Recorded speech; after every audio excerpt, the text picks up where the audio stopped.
Okay, hello. Welcome to Let's Talk Podcast. So my podcast is called Let's Talk Podcast.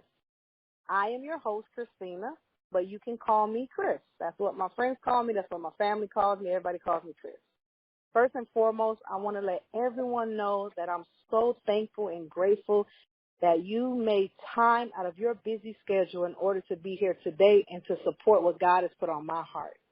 Before I introduce our special guest on the panel, I would like to let everyone know the rules of the room, which is no foul language.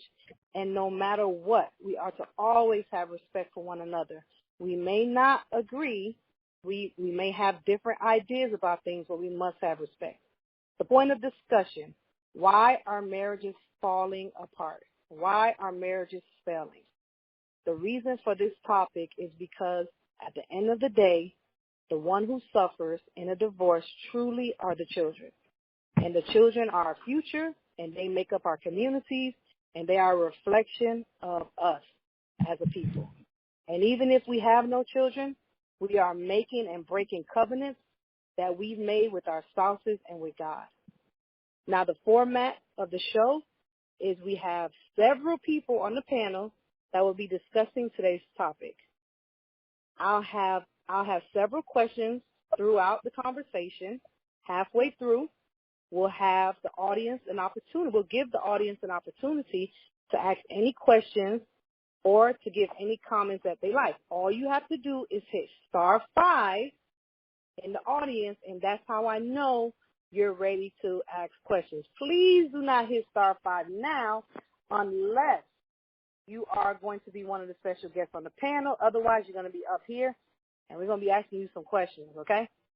Without further ado, let's go through our panel. What I want you guys to do from my panel, I just want you to give us a brief introduction of who you are. If you feel comfortable enough giving your marital status, whether you're single, divorced, or married, I'm only asking that because we're trying to get different perspectives. We're trying to see, what do single people see? What do married people see? What do divorcees see? What have they been through? That's why we want to get that. So if you're able to introduce yourself, give us your status if you feel comfortable, and then also just let us know a little bit about yourself. If you have any type of social media, our YouTube channels or shows or anything at all that you want to share for the people, I suggest that you do it because we're all trying to learn and grow. So the first person that we're going to start with Sister Abenicia. If you like, you have the floor to give us a brief introduction of yourself. Oh, hi, I'm Abenicia Lomson. I am a divorcee. I've been divorced recently, so you guys, I don't mind you guys knowing my status. But was there any other thing they wanted to know about me before y'all go to the next person? Because I only heard, status. That's about it. You want to share anything with anybody? I don't know if you have any social medias, anything. I don't know if you're working on any projects. If not, then for sure we can go on to the next special guest. Yeah, you can check my Instagram out at Empress_Eury. That's EURY. It's the upcoming developing podcast system that we're working on. So that's it for me, and a pleasure meeting you guys, and thank you for coming out and listening. Thank you, Avenicia. Thank you. The next And thank you for having me, Sister Christina, because she's so awesome, and I love her. No problem. I love you too. The next one we have is Brother Ron. You have the floor. All right. Yeah, I'm Ron, and I'm married. I've been married for over 10 years, so about 11 years, and yeah, that's about it. You don't have any social media pages you want to let out? Any projects you working on? Anything at all? No, not now. I don't want to share that. At least not yet. Okay. All right. Okay. The next sister we have is Sister Judith. You can introduce yourself. Shalom, shalom. My name is Judith. I was divorced in the world. I was married and divorced in the world over 20 years ago. I married, I think about 5, 6 years ago in the truth. We were both just coming into the truth, and unfortunately that did not work out. The Most High did put him away, and I am very, very grateful for what transpired after that. And that was about 3, 4 years ago, I would say. So I'm single. Yeah, I'm single. I have been very, very blessed. And the stories I tell you. So I am very open. I am very transparent. I don't mind sharing my stories with anyone if it'll help or bless them. And with that, I yield. Thank you. Next up, thank you, Judah, for sharing that. I'm glad you're here because so far we have a younger divorcee, we have a married man, and then we also have you who have been married and divorced, but it has been several years, and now you're single. So I'm liking the different perspectives we have going on. Next up, we have Brother Stanley. Go ahead and introduce yourself and any information you want to share with the people.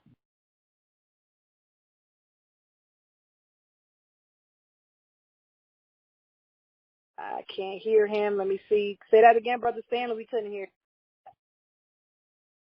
Can you hear me now? Yes, we can hear you now. Perfect. All right. I just want to say shalom to the room. Shalom to everyone. May God bless your family, your finances, and your health. Yes, my name is Stanley Sylvain. I have a ministry called Sin No More Ministries. I'm also affiliated with Absolute Bible Truth with the head teacher, Brother Josh. And, of course, Sister Christina is one of our sisters in the faith as well. And I've been married and divorced and remarried. And in my second marriage, we've been married 18 years now. And we have 3 children. My 3 children are with my current wife. I had no children with the first one.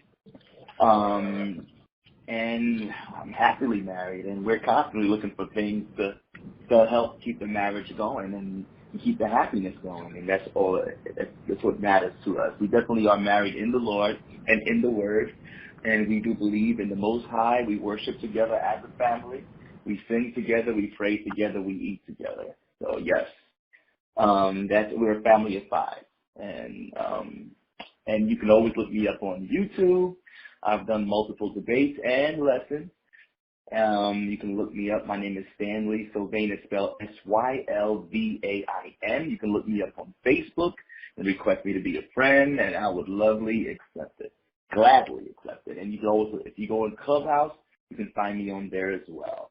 All right. Hope to hear from you all soon, and I hope to enjoy this discussion, this important discussion, actually. All right. Have a blessed day.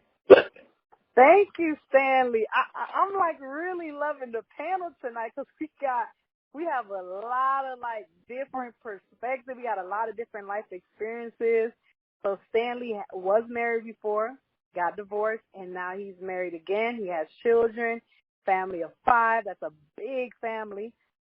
We are a big family as well. We have 7 children, and we're married with 7 kids. So we have a big family. So I know, you kind of understand what we're going through. So thank you so much for that. And you guys check him out. I've listened to his brother over the years, and he's one of the most humble, just meek brothers that you guys can ever meet. He's always willing to help anybody when he can. He's always just a call away. So definitely, if you guys hear something that you like tonight, or even later, if you want to just go check him out, I suggest all of you guys definitely go do that. Now, I know that we had Deacon. I think this is him. Deacon, is this you? Is it a 351 number? Is that you? 351-863. 351-863. That's 315. That's Ariel. That's me. Oh, okay, yes. Oh, you're here, Ariel. Yes, that's what I was waiting for. I'm so glad you're here. Perfect. So Ariel is another one that's on our panel. So Ariel, if you want, you can introduce yourself. I'm not sure. You pretty much was hearing what everyone was doing. If you feel comfortable enough to share your status, we'll appreciate it. Introduce yourself. And if you have any projects, anything at all that you want to share with the people, this is the time to get it out there. So the floor is yours. Shalom, shalom. Can you hear me? Yeah.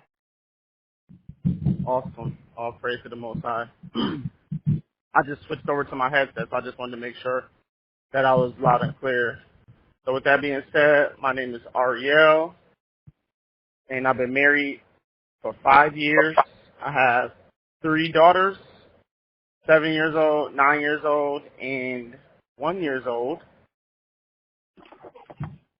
I've been with my wife for 10. We've been married for 5.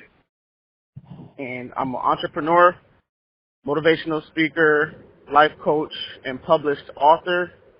I have 2 books that I've written, one titled The Student Success Mindset and one titled Remember This, 101 Life-Changing Sayings to Help You Maintain Motivation and Relieve Stress. I also am a content creator on Facebook, YouTube, and Instagram, where you can catch daily posts about entrepreneurship, personal and professional development. And today my main goal is to help inspire couples to take on personal development together, because I believe one of the main keys that keep a happy and successful relationship is when each other grows and shares that experience with each other. And I believe we can definitely decrease the marriage divorce rate if we focus on personal growth, personal development, as well as our spiritual development as we grow in Christ, as we grow in the Word, as we are believers, and we continue to grow in our faith. God will continue to keep us together. So with that being said, you can find me on Instagram, Facebook, YouTube at Ariel Inspires. And for my biblical teaching, spiritual development is Ariel ABT. That's capital ABT, Ariel ABT for Absolute Bible Truth. So thank you for allowing me to be here today. I appreciate everybody on the call, and I'm looking forward to a great conversation. Peace. Thank you. We got some heavy hitters in the building. Man, we gonna get blessed tonight. I feel it. We got some heavy hitters in the building. Thank you, Ariel. I appreciate it. This man he's another good brother. Y'all definitely, trust me, check him out. Check his information out. Before we close out, any of you guys want to revisit, they want to put their information out there again, we definitely want that to happen, because it's very important that we get each other's information out there. It's so much work these brothers are doing and these sisters are doing, and a lot of people don't know about it, and it can help so many people. And that was the point of me wanting to start this podcast in the first place. It's truly to try to heal our people, help our people, and I felt like marriage was one of the first things that we needed to just attack head first. So just in case no one didn't know, we'll go over it one more time. Go over hold on, I got a hand raised. I think this might be, because I've been waiting for him to come in. Okay, I just let you in. Is that the deacon? I'm not sure if that's you. No, it's me, sis. Victory. Oh, hey, Victory. Okay, perfect. All right, sorry about that. So do you want to be on the panel tonight? You want to be a part of the conversation? You want to listen? What you want to do? That it's up to you. I want to introduce myself like everybody else did, and I want to be on, of course. No problem. He said, I don't want to be excluded. No, we weren't trying to make people don't feel special. It's just that the people that were on the panel, the ones that was going to have the dialogue, answering the questions and just sharing their experiences, and anyone that had questions coming later. But you are welcome to. So go ahead, girl. You got the floor. Go ahead. Okay. Hello, everyone. I hope everyone is having an amazing day. I am having an amazing day. I'm currently on the road right now, making my way to California. I'm a truck driver. My name is Victory Elohim. Okay, you guys can look me up on Instagram, victory.elohim. And on Facebook, I go by the name, I got to look to see. Okay, Paradise, Elohim, Victory. So Paradise and Elohim is together, and then Victory separate. If you guys want to add me on Facebook. So I want to say about the marriage thing. I want to say I was legally married the first time, but it wasn't like a real, like, I don't want to say it wasn't a real marriage. It wasn't consummated. It was basically a setup marriage that my family just, you know what I'm saying, was trying to die, get his paperwork, and it just say, hey, you gonna marry him? So boom, boom, marry him. And that's not something I wanted to do, but I was young, they did it, and that's what it was. But that's all it was. And then eventually I divorced him, and then I got married legally with, I got married again.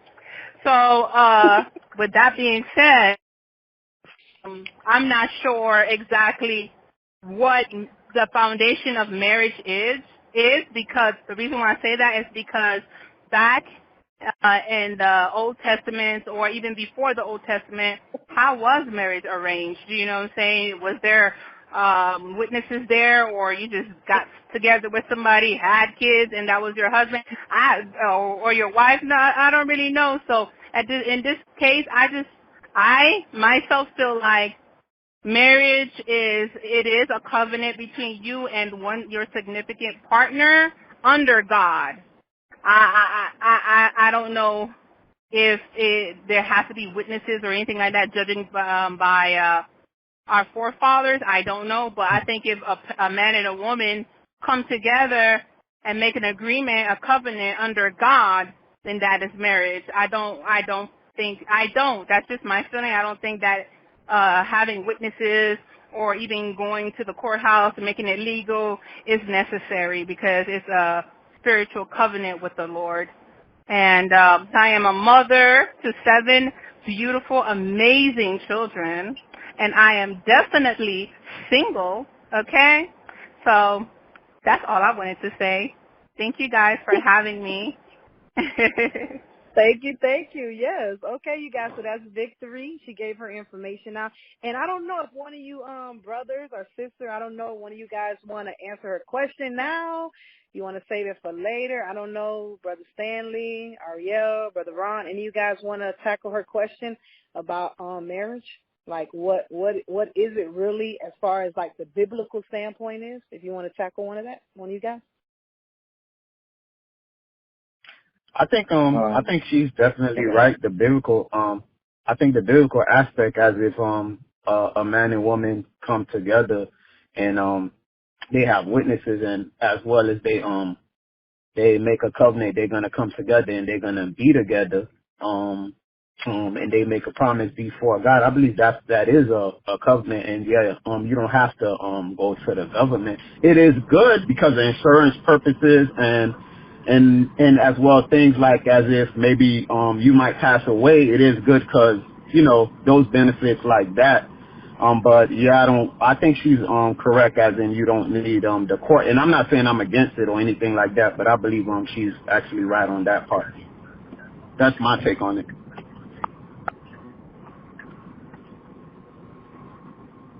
All right, Stanley, you want to tackle that?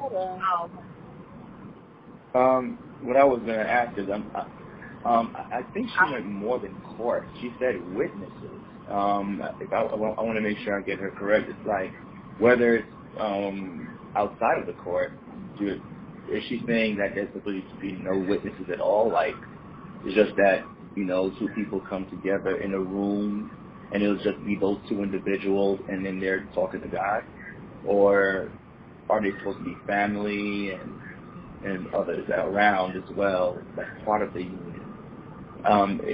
Because my brother there addressed the court part, but I think she said more than that. Or is that what she meant when she said witnesses? I would like to know what's the thought. Can you clarify on that? Can you clarify on that, Victory?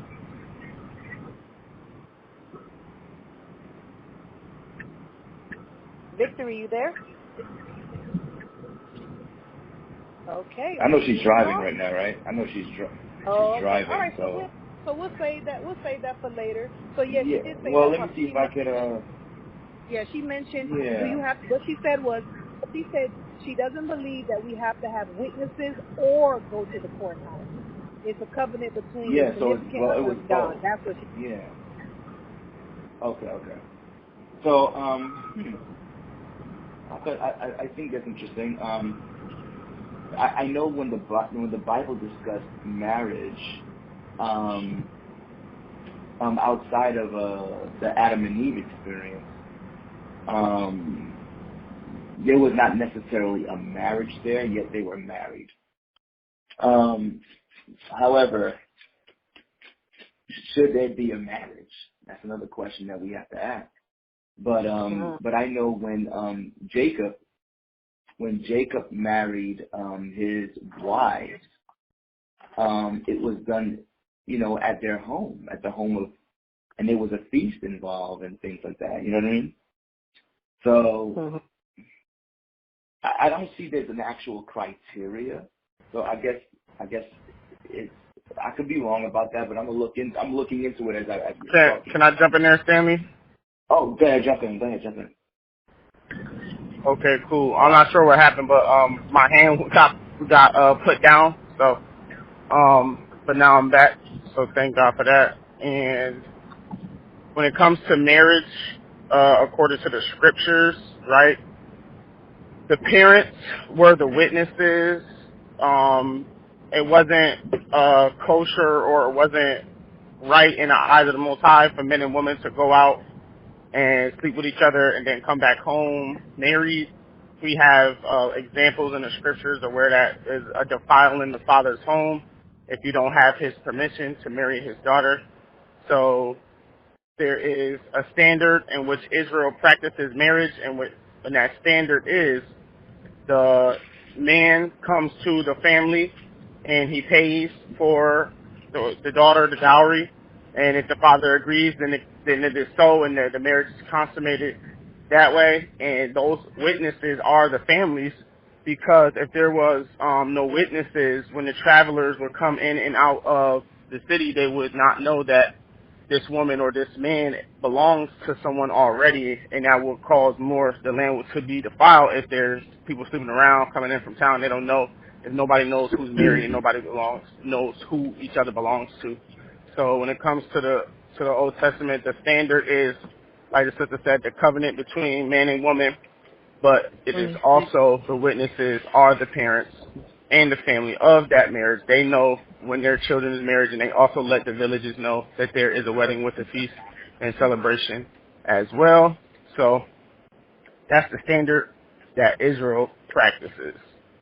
And with Praise that being God. said, I'll land right there. Praise God. Can you hear me? That was Can anybody good. hear me? Yeah, we can hear you. That's victory. So you got your answer. You got Yes. the answer? Yes, brother. Thank you so much. You answered my question. Oh, my God. You just don't know how long I've been going back and forth with this. Thank God, man. God bless this call right here and everybody upon it. Let me tell you guys something. You know what you just said right now? You said like this, the last brother that was just talking, saying like this, the witnesses are the parents, and I've read this before in the Bible, but when you don't really go, when you don't like go into the Bible like how you was, eventually it's stored in your subconscious, but you need it to be brought back out again.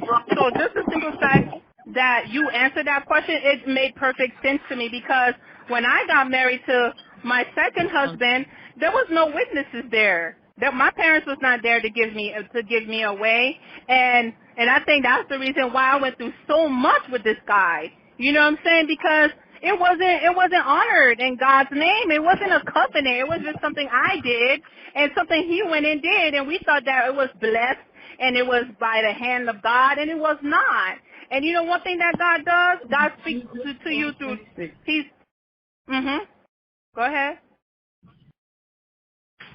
Somebody was saying something? No, I think that was background noise. You can go ahead and finish. Oh. Yeah, that was not Okay. us. That was not us.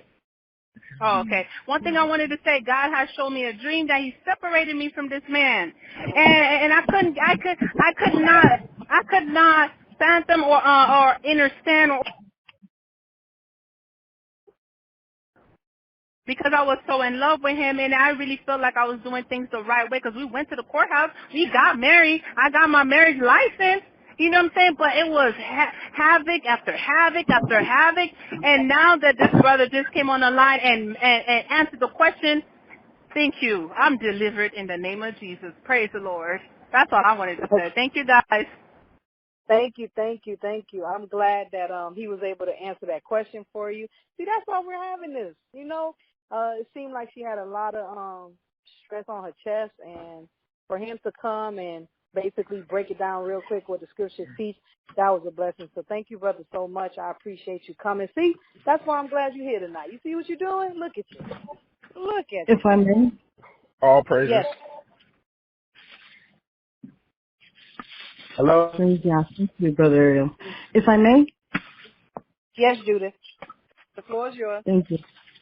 Thank you. I wanted to share my experience with the second man that I married. When I first came to the truth, he brought me information that he didn't want to go through the courts because he didn't want to exclude the Most High. Long story short, the way we did it is we called around and we found a particular person who was familiar with the Hebrew customs but was ordained. And so he performed the ceremony. We did have witnesses. He didn't have his parents because they had passed on, and my parents lived too far, and it was just too short notice the moment we decided to make the decision of getting married and how we were going to get married. And so we performed the ceremony with witnesses. He wrote the vows for us. So we spoke the vows in front of the witnesses before the Most High, and then we signed and filled out. I don't know if anyone's familiar with this, but there's the contract. The only word I can think of is contract behind the older versions of Bibles. And it was very difficult for us to find the Bible, but we did. And we signed that. All of us did, all the witnesses and everyone, including ourselves. And so with that, we were supposed to go down and have it registered so that it would be legal according to the state without having to go to the courthouse. And because of the way we did it, we never defiled ourselves until we were married. Of course, we consummated the marriage after, but we thought we were following every single step the way the Most High would have wanted us to do it. So we were honoring him. The big difference for me, and I think it would not have failed, but the big difference in our situation was that shortly after, because we're just coming into truth, he started veering way out in left field with some doctrine that had absolutely nothing to do with me. It started excluding me within the marriage. He started to see me as a Gentile, as not his wife. And he started having issues and just different problems. And he attributed it to being married to me. Instead of looking at the fact that he wasn't honoring the marriage, basically he was blaming me for the issues he was having. Now, I learned a lot in that marriage. I learned a lot about heavy-duty praying. I learned a lot about fasting. I learned that the Most High will answer your prayers. He answered multiple, and he blessed me in multiple ways. So I think the key is to have him first and center, 360 degrees. That way he can cover you the whole 24/7, the 365 days out of the year. And to be honest, I think that is the only reason that I was spared and saved. Because although it hurt me when he up and decided to leave and abandon, it hurt me more thinking I had done something to insult my Creator, my Father, for the failure in this marriage. I did something. And it took a long time in prayer to ask him, well, Father, can you provide the scriptures for me to know what I did wrong, what I do to correct it, what I do to rectify the situation, and for him to forgive me. And it took a long time, but he answered it right away. And then I prayed again to confirm the verses that I received, to make sure I wasn't leaning on my own understanding. So it was a long process in that sense, but he answered me right away. He provided people, both men, women, and married couples, to confirm the verses that he had given me, plus a few extra. And then on top of that, after that, I still prayed more. I said, I'm sorry I'm bugging you. I just want to make sure that I didn't offend you. I want to make sure that I'm blaming this before you in regards to this marriage. If you can give me peace. At that point in time, I was just worried I offended him, that I offended my father somehow. And it was the last thing I wanted to do in my life. So I asked him, if I have not offended you and I have done nothing wrong in this marriage, please give me peace of mind. That's all I wanted, and that was just my confirmation. And within the hour,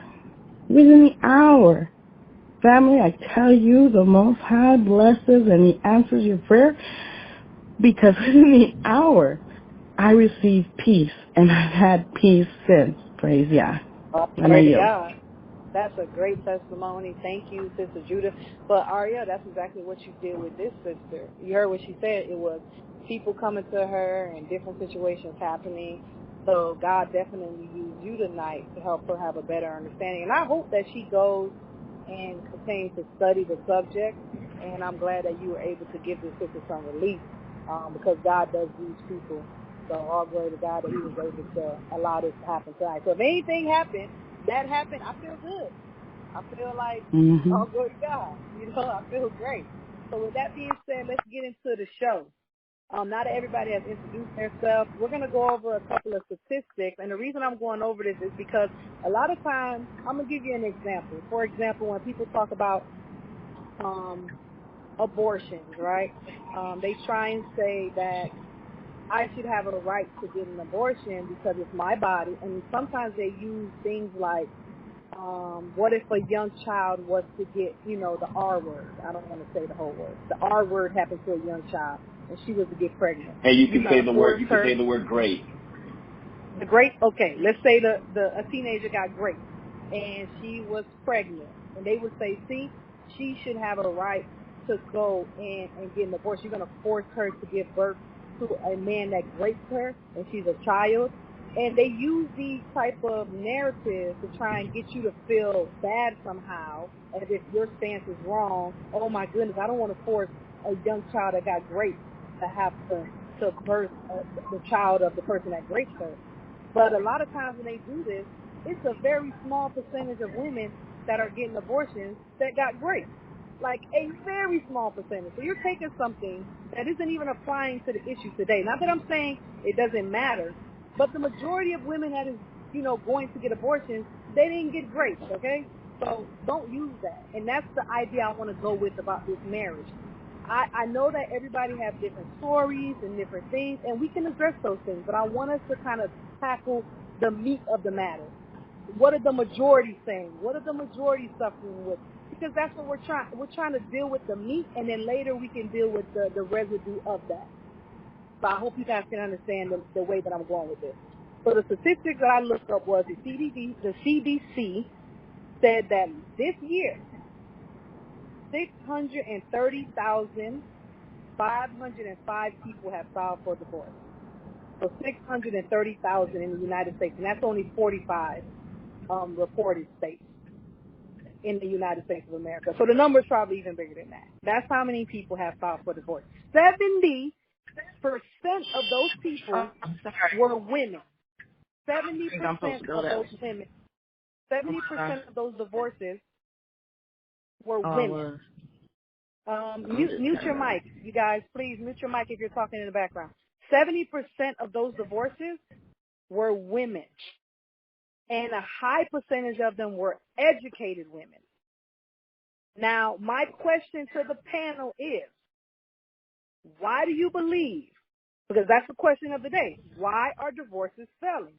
Why do you believe that the divorce rate is as high as it is, and why do you believe that 70% of these divorces are initiated by women, and a large percentage of it is educated women? Not taking a shot at women, because I'm a woman myself. I'm just reading you the statistics. You can look it up yourself if you don't believe me. It's out there. Now let's go to the panel, and I want to hear what you guys have to say. So, Brother Ron, you want to be the first to speak on this issue? Can you hear me? Yes. Oh, you can't. You can't hear me? I can hear you. Who's speaking? Oh, this Brother Ronnie. Okay. So do you want to? Oh, we have two Brother Rons on. But yeah, you can tackle that. Okay. Do you want to tackle that question? Well, that's a big question to answer. But I think that the main reason why, like you said, 70% of women initiate divorces is because in most marriages, nobody is playing the role that they're supposed to play. So, like, women are not doing what they're supposed to do, and men are not doing what they're supposed to do. And it's a lot of, variables that go with that, but, and I could be all day talking about that. But the main thing is that in the body of Messiah, in marriages, we just are not playing the proper roles that each one of us should be playing. So that's what I would say, and somebody else can kind of break it down a little bit more. Okay, so you're saying your position is that women and men are not playing the role that they're supposed to be playing in their marriage, and because of that is causing the conflict, which is causing 70% of women to file for divorce. Yes. Okay, all right. I respect that view. I'm okay. I can see that. But the question next, and I'm not gonna ask anyone to address it unless you want to. I would say, what are these roles you're talking about? But before we get into that, I want to hear what some other people have to say. So, Stanley, do you want to tackle the question? Why is it over 600,000 people have filed for divorce this year, and 70% of them being women? Why do you think that is? Can you hear me? Let me make sure I can be heard. You can be heard. Perfect. Well, I definitely believe that that it's a cultural thing that's happening. What I mean by that is, in the time of the baby boomers, marriage was definitely was pretty much role oriented. The wives had practically fulfilled their position as wives, and as well as the husbands, they played their role as the husbands, and that's the reason why a lot of marriages were strong at the time of the baby boomers. But the problem is the baby boomers themselves. They were kind of inspiring the next generation females to be a little bit more independent. And they did it for the reasons in their mindset was just to make sure that they don't have to be so dependent upon a husband, that if the husband go rogue, that they still be okay. They would not be in a situation of doom and gloom. You know what I mean? And because they were giving that advice, the inverse aspect of it that they didn't realize was they're not going to respect the male position, the females won't respect the male's image anymore. And what that in turn is that even though there's a marriage here, the mindset has a prenuptial agreement of I can leave anytime I please mindset. If things does not make me happy, if I'm no longer happy, I'm going to leave. So it's more of a prenuptial security that the baby movers gave the next generation, that mindset where it'll be easy for them to file for divorce. So even if there's a slight struggle, whether it's in the bedroom, whether it's just even infidelity, at a slightest edge, immediately there's a checkout. As opposed to the time of the baby boomers, those problems existed at the time, which they did exist. They still fought to keep the marriage together, and that fighting aspect of it tend to have been lost when the prenuptial thought process has been injected into the minds of the children. That's my understanding of it. I think you brought up an excellent point, because one of the things I was going to mention next, I looked up one of the top reasons why women are filing for divorce, and the top 3 reasons that came up based off of a lot of studies, women are they have less tolerance for unacceptable behavior, and that was listing as infidelity, disrespect, like a lot of different things. Like, they do not have the tolerance for it, like, at all. Just the slightest. Like you said, you hit it on the head when you said the slightest. Like, oh, no, that's it, I'm done. And they don't have that urge to fight anymore. And I think a lot of people are in this fairy tale idea thinking that marriage is like buttercups and rainbows. Like, you know, they think of that wedding moment, you know, how beautiful it was, and the music and the dancing. They don't realize that a marriage is work. It's not easy. It's work.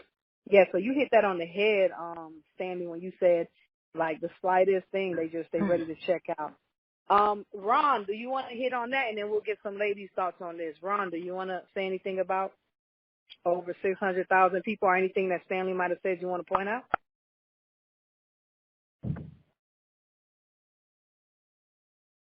I got Ron, and I got a brother Ronnie. I want to talk to Ron. You out there? Can you hear us? I think he might be muted. Try to talk now. I think you were muted. Yes, I do agree. I think the roles have kind of been mixed up, and I think that has something to do with it. But what I would say, I like to focus on the solution. Can you guys hear me? Yes, we can hear you. Yes. Okay. So I would say the solution, I've been married about 11 years, with my lovely wife, and, we have 7 children. I would say that, when we first got married, it was kind of tough, as far as the communication, part, like when we have issues, because, you know, both of us was, I guess,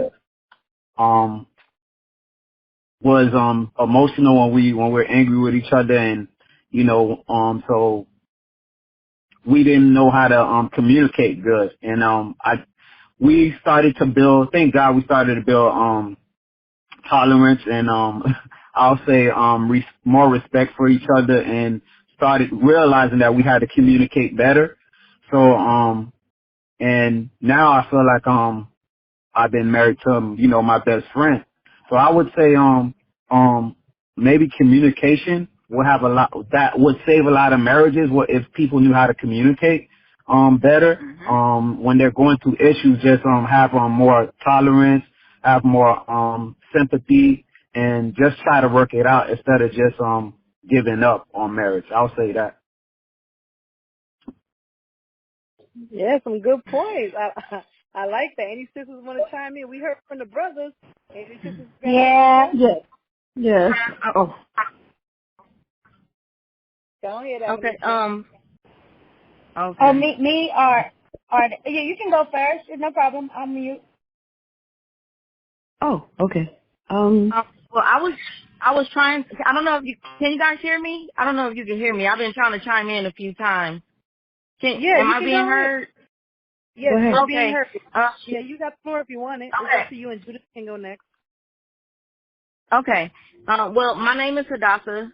I won't go through the whole introduction thing since I'm so late. I also had something I wanted to say about the contract regarding marriage, but I don't want to go back unless you guys want to do that.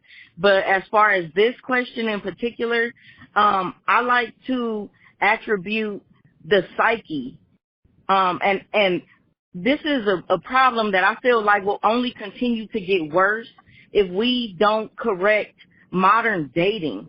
I think modern dating has a very profound impact on the way marriages last these days, because it basically sets us up for divorce. Like little girls all the way into teenagers, into young adults, they get into the habit of, oh, I like this person, and not just the women, the men as well. You know, I like this person, I'm dealing with this person, even having intercourse with this person, doing all of these things, but then the slightest thing happened and I don't like you, I'm going to date and try out somebody else. And so subconsciously, we are preparing ourselves for something that is short term instead of the ideals that no matter what happens, whoever I'm paired with, no matter how we're paired, this is a lifelong thing that I have to fight for. And I think that is a major reason why the numbers are continuing to increase, especially with women being the ones initiating that divorce, because we didn't have that privilege before. But now If we that do. And makes you brought up something. You know, there's a study actually out there that says that when women have had more than 5 partners, they are more likely to not stay in a marriage. More than 5 partners. So think about that. And I think it has a lot to do with that, the way that we are made and created. What we were made for. We're more emotional creatures. We're very detailed, sometimes too detailed. And I think that when we're allowing all these different men to come in on us, like you said, you going on this day, and then this day, and then this day. We letting all these different men come in on us. Then we finally say, okay, I'm going to get married. It's like it's easy for us to snap that disconnect because we have done it so many times. Though you may have never been married, but the fact that you're laying down with this man, you're allowing him to come into you, you're even procreating sometimes with these other men, and then you're going off to get married and you're wondering why it's not working. So I think you brought up a really good point about the psyche. Like, it is important. I don't agree with dating at all. Like, I don't think, to be honest with you, my thing is I think we should go back to where the parents are like really helping the child find a mate. That's just me, but I know we're not in that day and age anymore. And, you know, people are doing their things, but I agree with you. We got to cut that modern day dating out. Like, that stuff got to stop. So I'm definitely on that point. I want to hear from Ariel though, real quick, and then we'll get to Avanisha and the other people. I want to hear what you have to say, Ariel, about so far what you've been hearing. Okay, cool. So why are marriages failing? And that is a very nuanced question. You can't narrow it down to one thing. I believe if you do the research, you'll see that, like you said, there's different reasons why women are divorcing. Some women are divorcing because they're being cheated on. Some women are divorcing because they're being disrespected or abused. Women are divorcing because of abandonment. Women are divorcing because men aren't providing how they said they was going to provide. It's like a lot of empty promises in a relationship. So there is a ton of reasons why marriage is not working in society, and we can't just put our finger on one thing. I think what the statistics will show you is that a lot of women are divorcing over financial issues. So that's like one of the main things. I believe if you was to look it up, like women are divorcing because of financial issues, and then there's another one, irreconcilable differences, right? When people get unhappy, they just divorce because, like you said, there's no tolerance for the hardships in the marriage. There's no tolerance for, going through tough situations. So, with that being said, it's just too nuanced. It's just too nuanced to put your finger on one thing. But if there is something we can do, it is get back to the roles that the Most High has defined for us, because like Brother Stanley said, or one of the brothers said, that the roles are being mixed up, the roles are being confused, and they're just being too loose. Right now we don't understand who's the head, we don't understand who is in a position of leadership, we don't understand how to lead, right? And it's just so much you can put your fingers on and talk about. So I think I'm going to leave it right there. It's just too nuanced to pick one thing. Thank you. Yeah, I like what you said when you were saying that there's so many things, and it's not one thing that you can put your finger on, which is true because there are a lot of things. But since we can't put our finger on like one thing, and we still want to try and, get the conversation out there, this is what I propose, right? I think Stanley hit it on the head from the very beginning. He said there's no tolerance. Because what I'm learning through my own marriage was that the husband that I married over a decade ago and the husband that I'm with now, he's not the same person. And the woman he married a decade ago and the woman that I am now is not the same person. Now, I'm not telling anybody if somebody's beating you upside the head to say, okay, they'll stop beating me one day. We're not talking about that. Like if you're in a relationship with someone that's physically abusing you or anything like that, then you need to be safe. Like your life is important. Okay, I'm not saying you stay with a person. No, I gotta stay because he's my husband. If someone's about to take your life, pack it up and go. Like that's just me. You know, get counseling, get some kind of help, but don't stay in an environment where your life is in jeopardy. I would never promote that. So I'm not talking about that. What I'm talking about is there are going to be times where you don't like the person that you're with. It's the reality of it. And like Stanley said, there's no tolerance. So everything that you point out, Ariel, you talked about finances, you talked about empty promises, you talked about cheating, all these things, though they are wrong and though they shouldn't be done, you have to build tolerance for those things. I'm not saying allow it to happen. I'm not saying sit back and say, I'm going to be with a man that never has ambition. I'm not saying that. But the moment you decided to build a covenant with this brother under the Most High, you said, this is who I'm going to be with. Just because he can't financially support you in the way that you want, that is not a reason to walk away. It's no tolerance anymore. A lot of women, and I hear this from even women that I know, they just don't want to go through it. They feel as if they can do better. They feel as if I don't deserve this. And not that I'm trying to say that brothers get a pass and the brothers out here just doing a great job, because they're not doing a great job either. They're out here running through these women, taking advantage of them, using them, creating babies out here with a bunch of different women. But my point that I'm trying to make is that I believe one of the biggest issues is the roles are being mixed up, like you said, and there's no tolerance anymore. It's like as soon as something happens, I'm throwing in the towel. I can get somebody else. I don't have to put up with this. And I think a lot of it has to do with finances too, because females are now in a position where they don't feel like they need a man, even if they don't have a great job. Because if you look up how much do women make in the United States on average, it's in the 30,000s. That's not enough to put up for retirement. That's not enough to take care of your family. I don't care where you live. You could live in the boondocks in Georgia. You still are going to struggle. But they have government assistance. They have child support. They have Medicare. They have all these things they get to where they feel, I don't need to have a man. I can just go, the government can be my man. So I think that's another issue as well.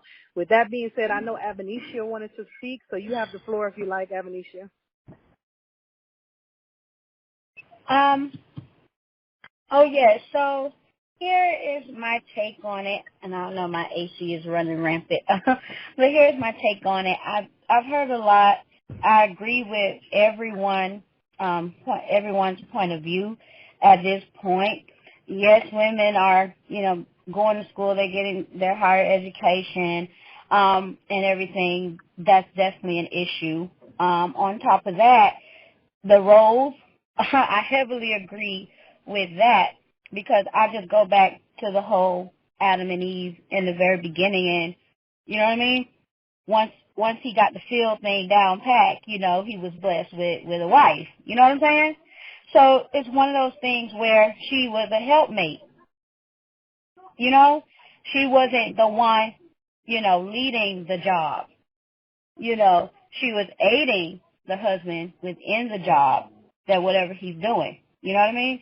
So she was aiding him. She was helping him. She was not taking over the job, if that makes sense. And I believe that because women are growing, getting their education, they're getting ranks, a woman can work any type of job. I mean, I've seen women in construction boots. You know what I'm saying?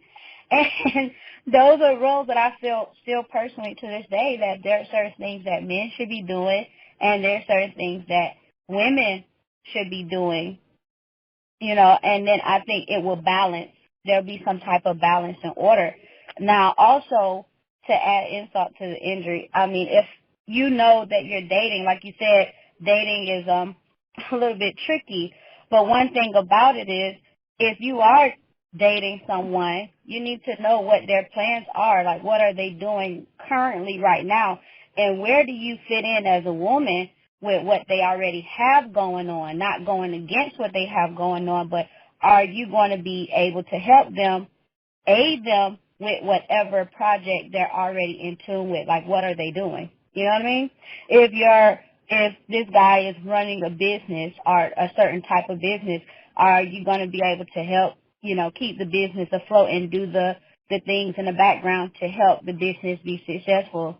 Are you going to use your higher education to aid in what your future husband is already doing?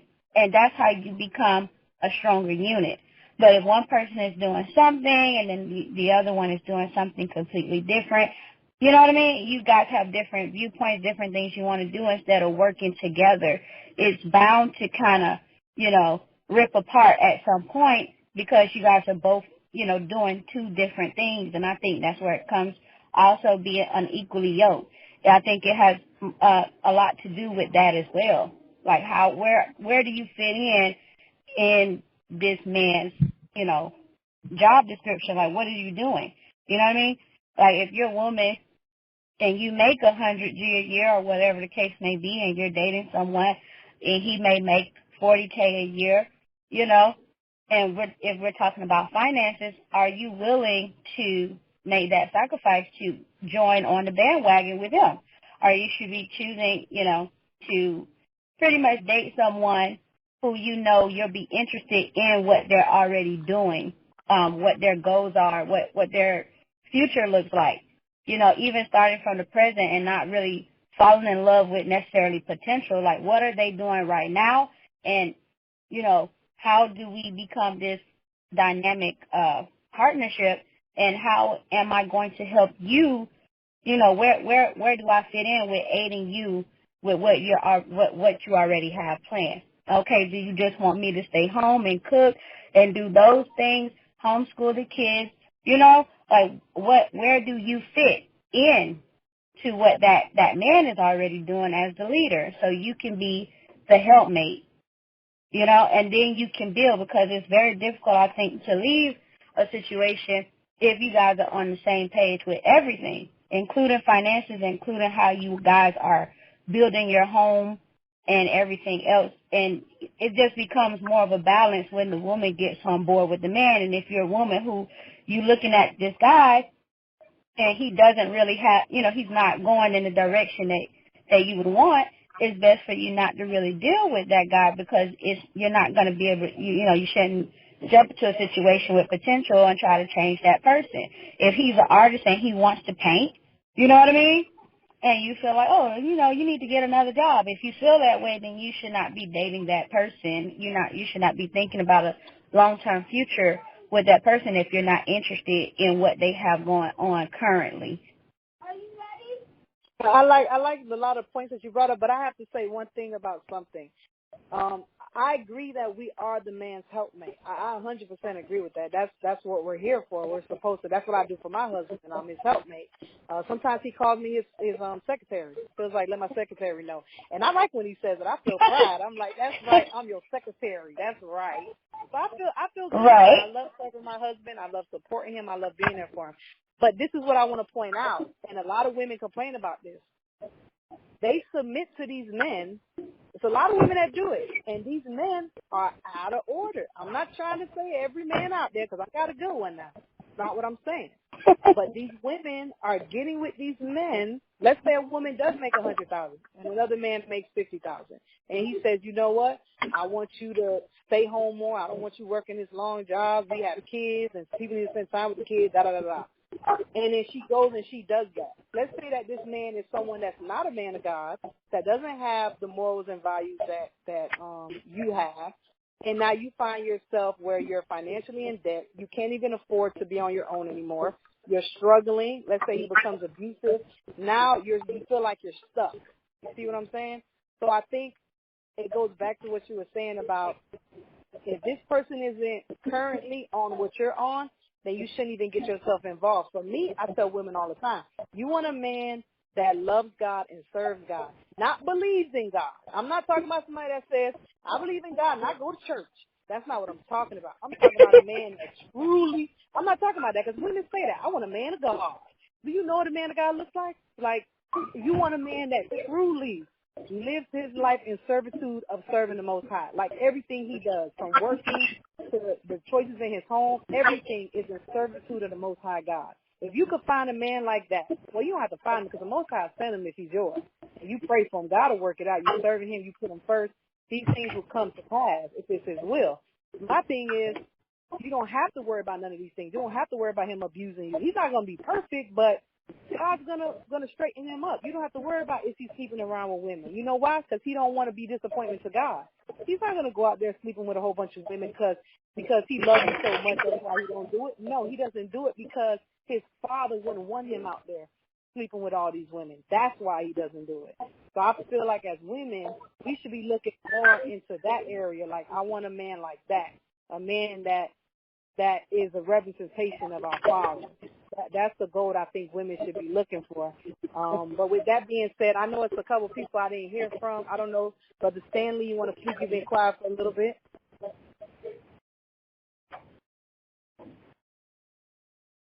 You still there, Stanley? Okay. Oh, yeah, I think I'm so sorry. Can you guys No, that's okay. Yeah, we hear you now. I want to know, do you want to talk on the topic? Oh, well, as far as the infidelity from men, like sleeping with many women, I missed that last point because I spoke before. Okay, so Is there anything new that came up?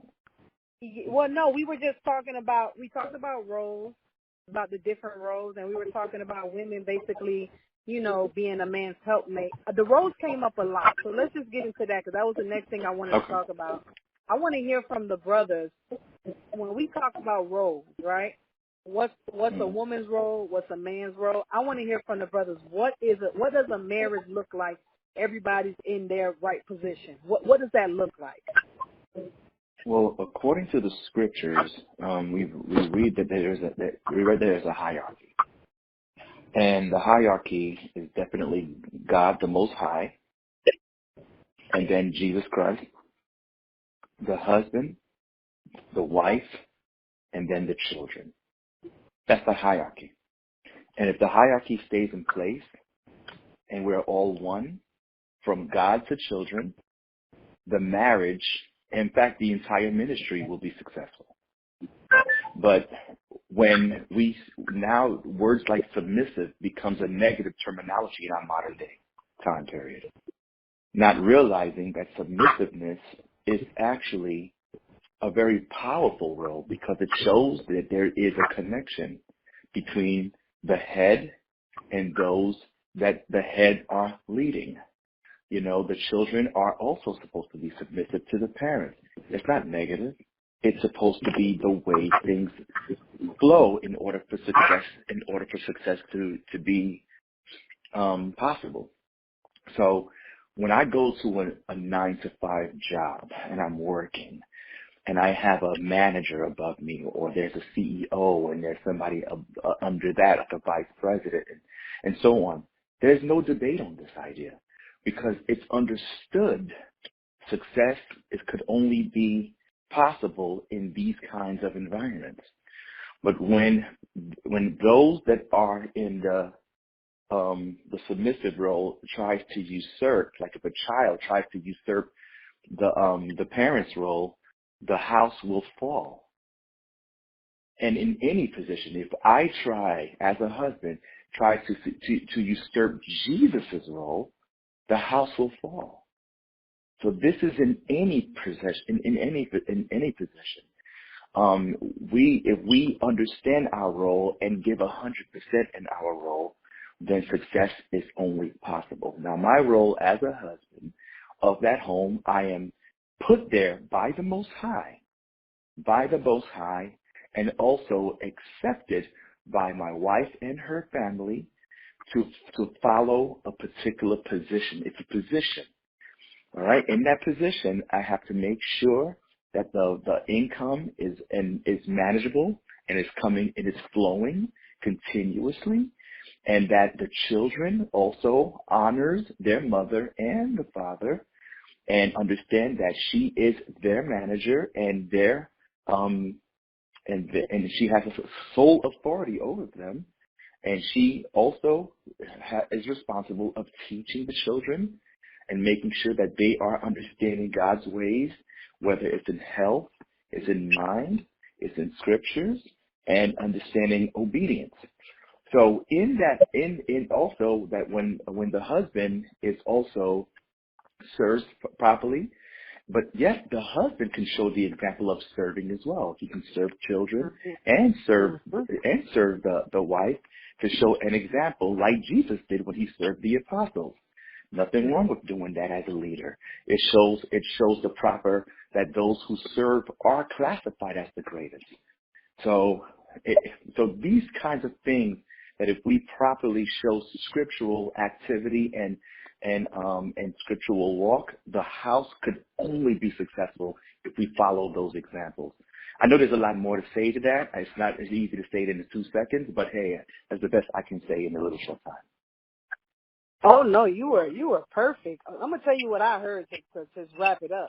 I heard that basically, if a man is obedient to his head and is an example to that woman, and that woman is obedient to her head and is an example to them children, and the children is obedient to their head, everything lines up perfectly.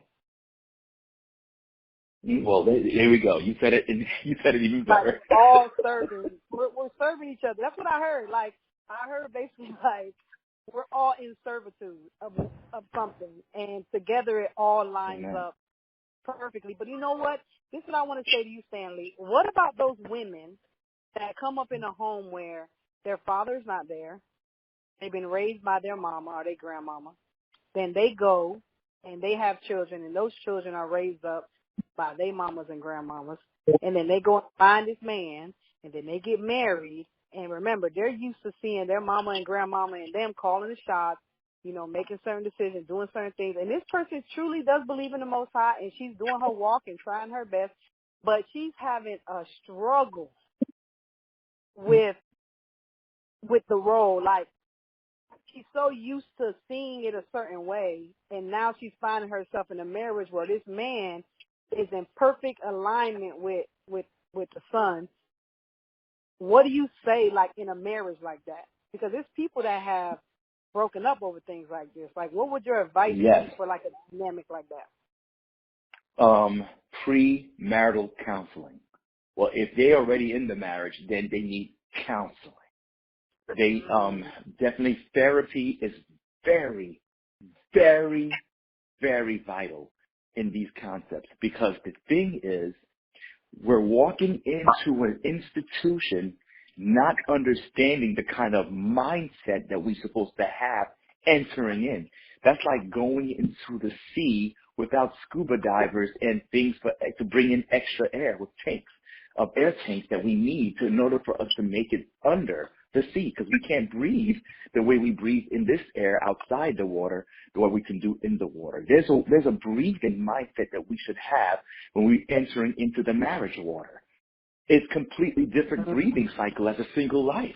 But you see, we're coming in with a single mindset into a marriage union.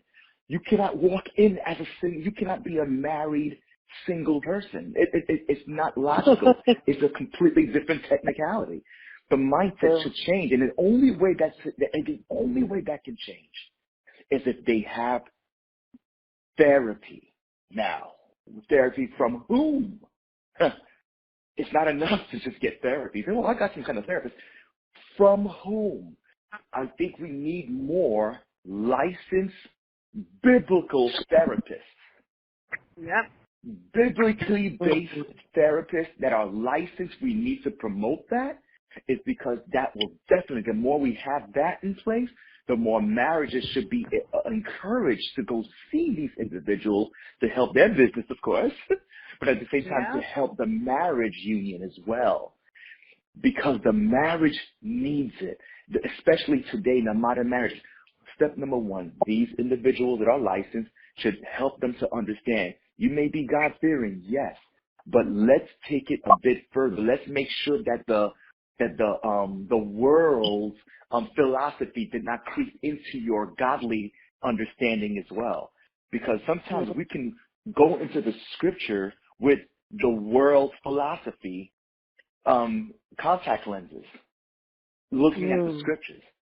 So we don't see the scriptures as is. We only see it it's filtered by the way the world is telling us to look at the scriptures.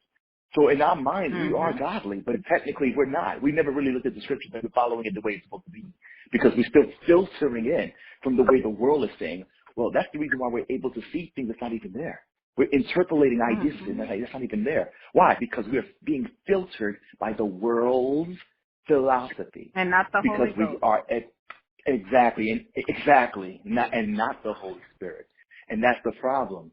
So if we get therapy, premarital counseling, which is what my wife and I did, we went through premarital counseling, but that it helped us.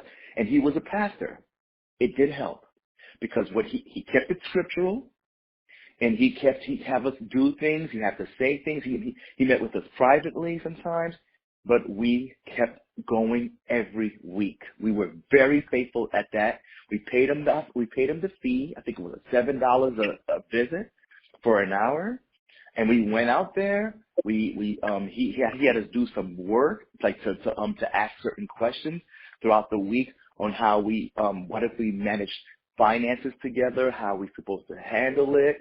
Do we communicate before we act on the finances, or after we act on it? Do we speak about it? Hey, I just spent the money on such and such.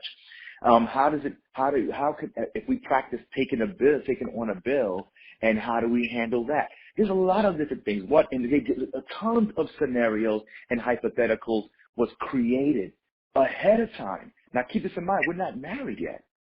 So then he's been married many years, and he's also counseled multiple marriages.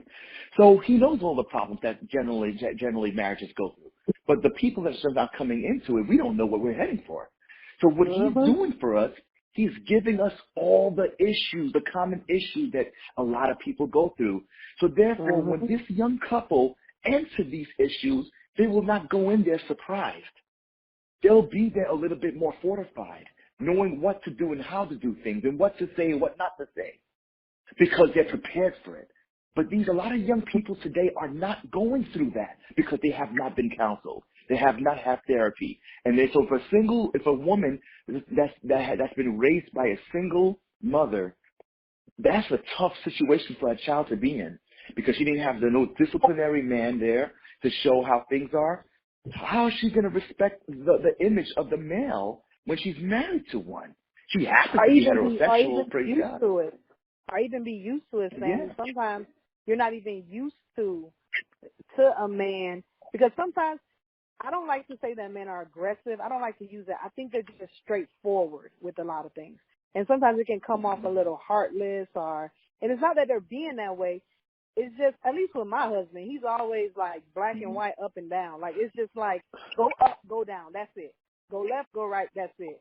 This is blue. We think differently. Blue. Like, yeah. And for me, I'm like, okay, but blue has a lot of different shades. You got baby blue, and then you got, so if you don't approach me like that, I feel as if you're not taking it seriously, and if we're not used to that as women, we're not used to seeing a man behave that way and react that way. When it happens, we take it as it being a negative thing, or he doesn't care, or he does, or whatever. However we put it in our mind, we're just not used to it. And like you said, I think you brought up a good point. Speaking to someone that can actually sit down with you and help you understand these things before you even get to them, I think that's really, really good advice. Yeah, therapy is very important. Therapy and counseling, for sure. Yeah, therapy, we did counseling. That. And my husband did that before we got married. We did the same thing, like you said. It was a pastor. We went to him every week. It was the same thing. We had to do the little work and a little test. And the thing is, it never stops. This idea that you just did it in the beginning, the work continues. When you're married, the work doesn't stop before you go to the counseling in the beginning and you did some work and now you got it all figured out. No, it doesn't work that way. It continues. Work continues. You continue. It never stops. And if you really want to be in this thing, like you say you do, you got to realize it's work. It's not a fun vacation. It's work. Are there good times? Of course. Wonderful times? Yes. It's nothing like being with someone that you feel is your soulmate or your best friend. It's nothing like that feeling safe. Me as a woman, because of my husband, I feel safe.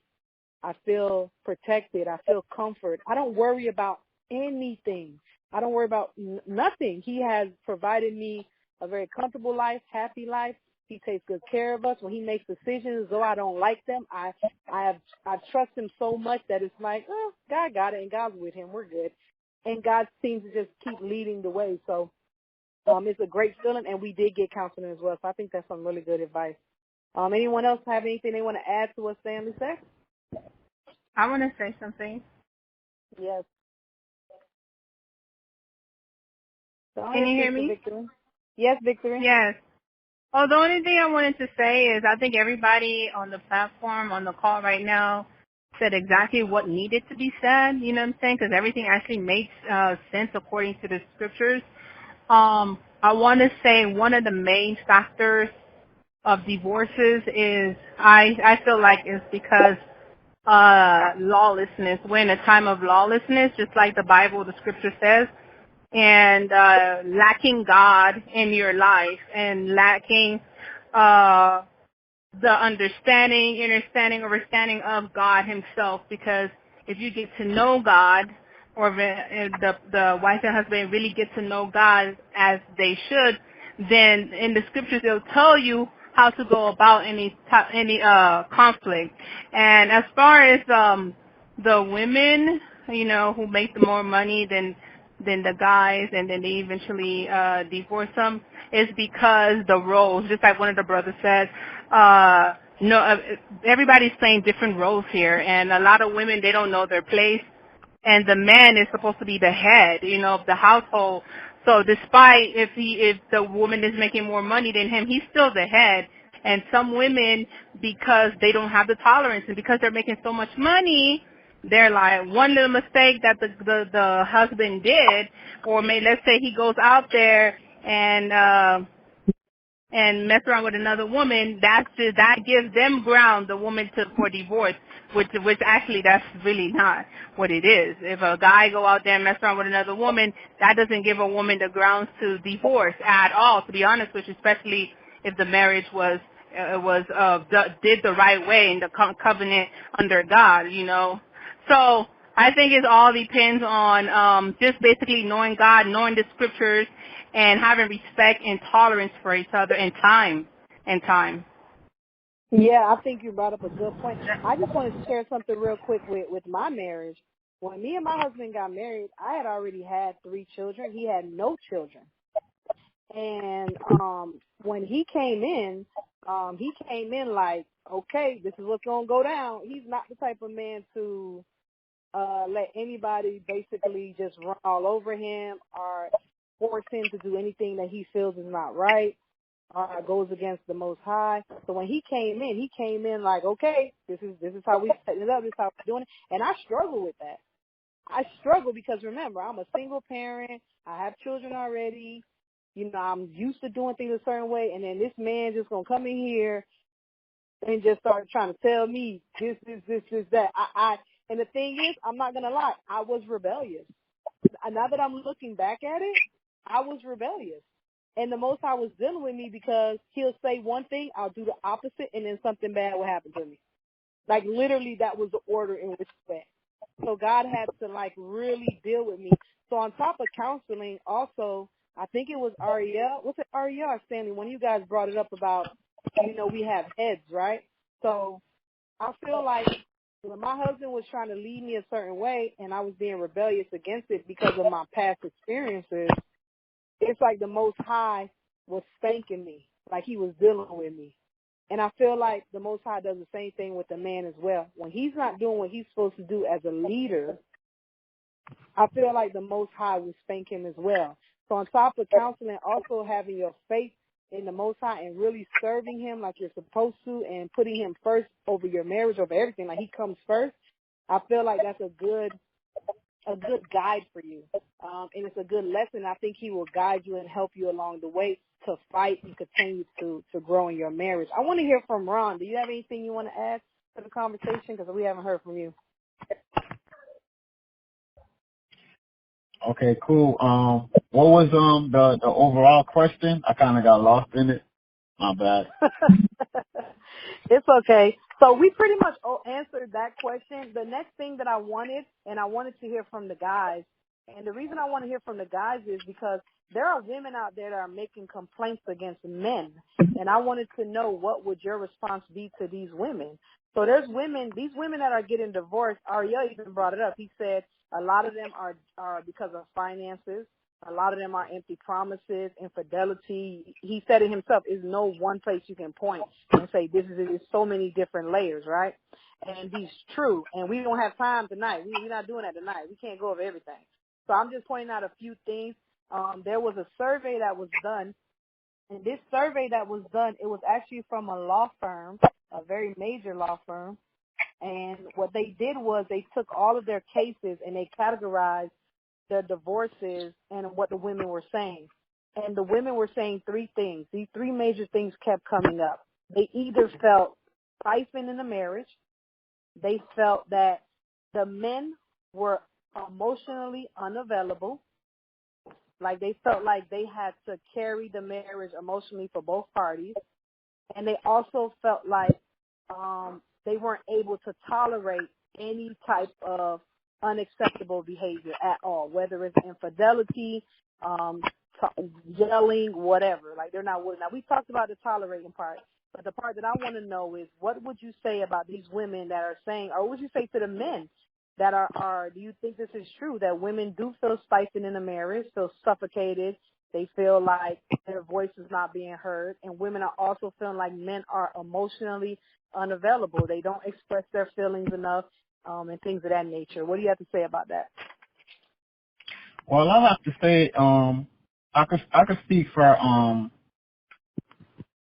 black people. I would say, our people, and I would say, particularly what I went through, and what a lot of people I grew up around went through. I would say a lot of it because a lot of us grew up in single homes, and particularly growing in. Okay, y'all can hear me? Yeah, we can hear you. Okay. Yeah. So I'll say growing up in a single parent home, particularly being raised by, just like somebody brought up, mostly their mothers, and the woman not having help. So the thing is, if we gotta be honest, both of us have roles to play in these marriages being broken and these broken homes. And of course the men should take the brunt of that because we supposed to be the leaders. And so a woman coming into a marriage and they didn't have that male figure as the father, we need to basically work and pray on that. And even the male, like not having probably not having a male in that house and not knowing how to really be a husband or really be a father. We need to pray on that and know that both of us have to have patience and speak about these issues and speak about these things even before we get married. Because I remember when my mother got married, and of course it wasn't to my father, and I basically purposely was giving my stepfather hell, because I felt like he wasn't my father, and he was, I don't know what it was in my mind at that time, but I gave him hell basically. It was bad. And and sometimes being married people, we don't think that it affect our children, them being raised without a father or mother, and it does. Even I remember me even turning 18, and I grew up a bad neighborhood. A lot of my friends dying. I was like, man, I made it. I said to myself that day when I turned 18, I made it to 18 without my father. You see what I'm saying? So we need we need men to step up. Of course, we need women to step up, and these men gotta understand, especially if they wife or their wife to be grew up without a father, without a male figure, that they may not trust a man like that easy, So we gotta have patience with each other. We gotta talk with each other. We gotta go to counseling, and we shouldn't just give up like that. A marriage is a fight. A relationship is a fight, and well, of course we gotta pray. That does work. I know me and my wife, we pray together. It keeps us together. We're strong, and that's what I gotta say. Thank you. Aria, I haven't heard from you in a while. You want to respond?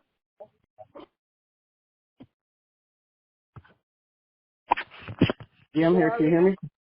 Yeah, I want to hear what you have to say. I haven't heard from you in a while. Okay. So when it comes to, are we talking about relationship solutions right now, or are we addressing a specific reason why Solutions. women? Yeah, we're talking Okay. about, well, we were talking about the women's complaints that they're having about men not being emotionally. The solutions I wanted to get towards the end, but if you want to address it, you can.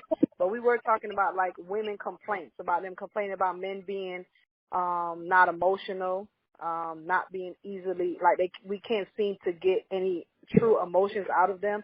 We feel stifling in marriages and things of that nature. Like, how would you address a woman or even a man that may be having a woman feel that way, and what are some solutions to that? Okay. Yeah, sure. So when it comes to communication in a marriage and women feeling like they're not heard, they feel like their voice doesn't matter, they feel like they're being disrespected. There is a lot of responsibility on both sides when it comes to that, and the majority of that falls on our sisters because self-esteem starts with self, right? So we gotta be able to grow ourselves. Our women have to be able to grow themselves, right? If a man is working a lot and she feels like she's home a lot, she feels like she's not heard a lot, it's not that him working too much is the problem. You know, we would have to figure out why he's working so much. If they are behind in debt and he's working so much because the bills are crazy, he's trying to pay off a ring, he's trying to pay off a wedding, he's trying to save for future, then of course he's going to have to work a lot because he has so many responsibilities on his plate. And when it comes to our sisters and they're feeling not heard, it's something that they have to deal with within themselves. They have to learn to manage their time and manage themselves when he's not away, so that when he does come home, she is ready to receive him. She is ready to love on him. She is ready to encourage him, and they're ready to help each other, right? Because once he comes home, they have to be willing to then work together, right? They're doing their own individual jobs. She's in the house or she's at work and he's at work. And then when they come home, now they have to work on each other. Now they have to work on the marriage. Now they have to, focus on personal development. That's why I believe personal development is so key, because it helps us to point out our insecurities. It helps us to point out our flaws. And not only that, we also learn to have communication skills, right? Communication is a skill that needs to be taught and it needs to be repeated on a daily basis. In order for you guys to be successful in your communication, you need to know the words that are triggering to her and the words that are triggering to him, so you guys know not to cross those boundaries, and you guys know when to be sensitive to each other, you know when to be vulnerable, you know when to be transparent, and you know to be honest and tough, straight to the point, right? Because men are lions and lambs, right?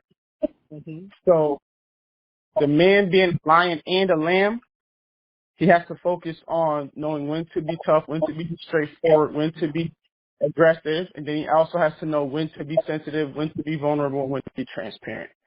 So personal development is key when it comes to our sisters not being heard in their marriages or feeling disrespected. It definitely has to go back to self-esteem. And for us to get into that, it'd be really nuanced. We have to figure out what is she dealing with, how is she dealing with it, what caused it. Is there some emotional traumas from different relationships or past childhood that she's bringing into this marriage?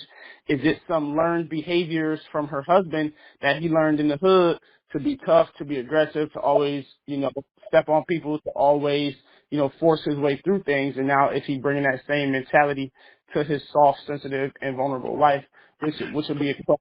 So there's definitely a lot of accountability on both sides when it comes to men and women marriages being successful. And I'll land right there. Thank you.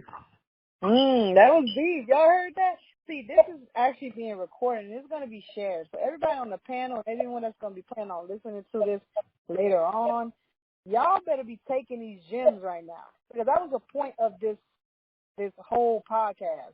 We got Ron, Ronnie, Stanley, We got Ariel. We got Ebony. We got these people on here dropping gems. They're dropping gems. With that being said, Judith, is the couple on here that you were telling me about that been married for a long time, since we're getting to that point where we're about to wrap it up? I think it's been a lot of good information that's been out. I think that you guys need to take this advice because, like we said in the very beginning, those that were there, it's our communities that are suffering, our children that are suffering. You heard even from Ron talking about growing up and not having his dad there, and then the stepdad coming in. Just all of these things, it's messing us up. We're growing up. Even Ariel hit on it. We're going in. We got self-esteem issues from past stuff, and then we're just ruining ourselves. We're ruining our children. Now our children are growing up, continuing the cycle, and it's bad. So if we don't want to do it for ourselves, at least we should do it for ourselves. But at least do it for your children and those that are coming after us. With that being said, listen to these things, man, the stuff that these brothers and these sisters been hitting on. You guys take advantage of this. Get help. Get counseling.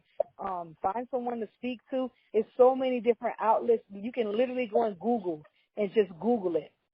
You know, don't be so quick to just throw in the towel, especially when you truly do love each other, but you just have this really big disconnect going on, because it can be saved. You can get help. We just, like Ariel said, we got to identify, okay, what are the issues? What is going on? And it's not just a one-person thing. He even pointed it out, and even Ron pointed it out.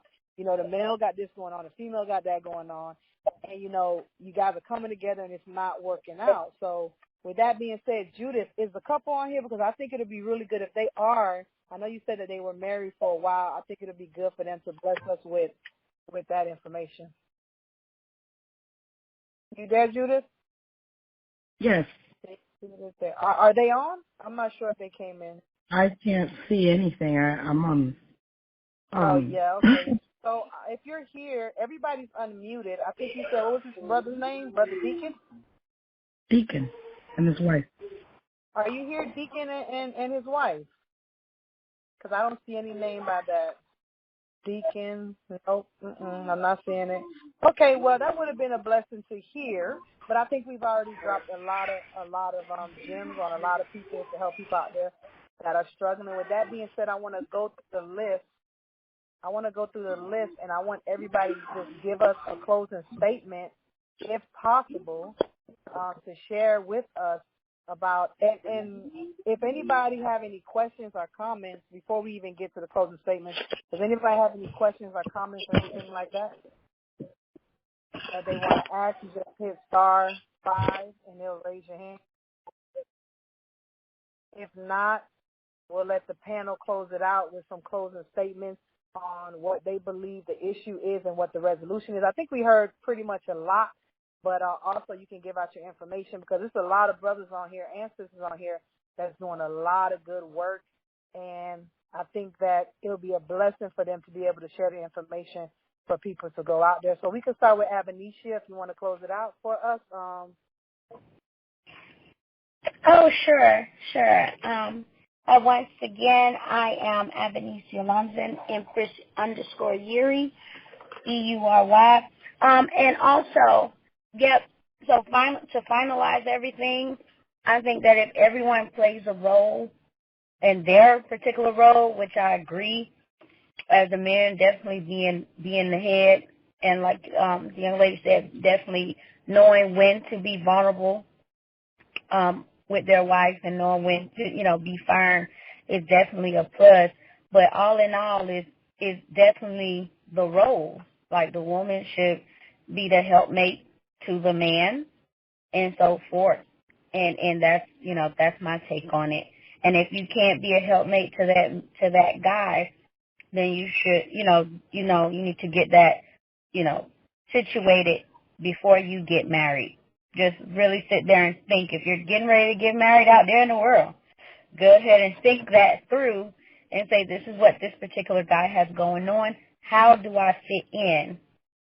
And that's definitely a good question to ask your guy.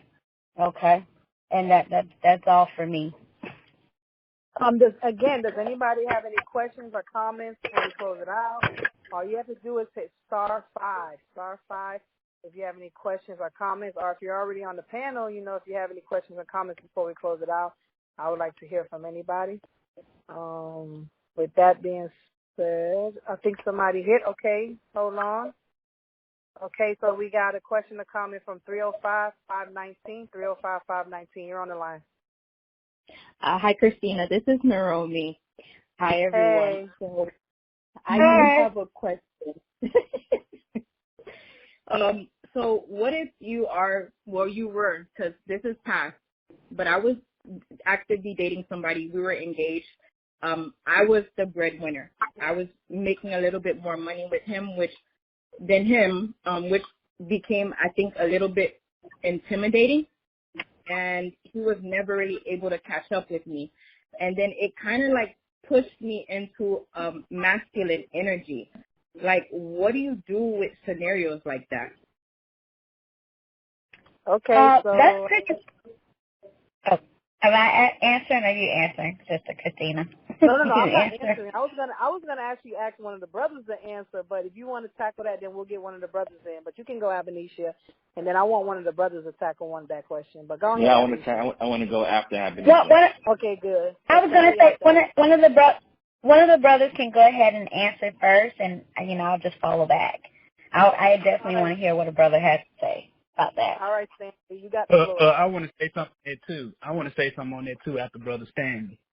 Okay, Ronnie. Okay. Okay, so yeah, this is Brother Stanley. I want to respond to that question. It's a great question that you asked, is because that usually does follow when it comes to the finances. When in many cases, if you just think about it logically, let's bring it out of marriage and let's bring it into like a job, right?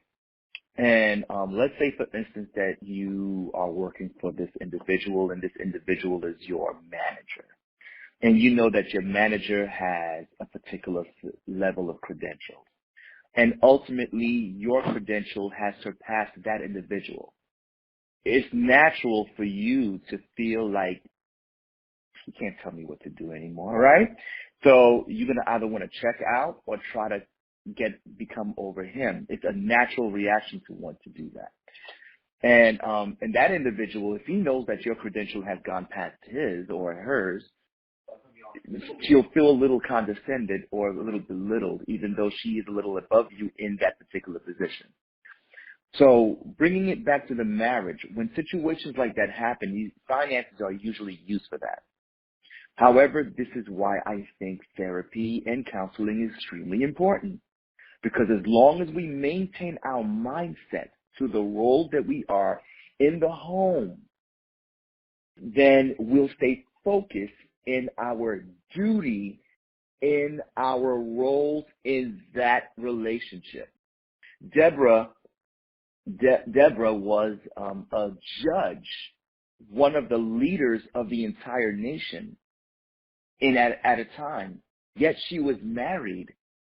And as a wife, she still was a subordinate to her husband when it came to the home.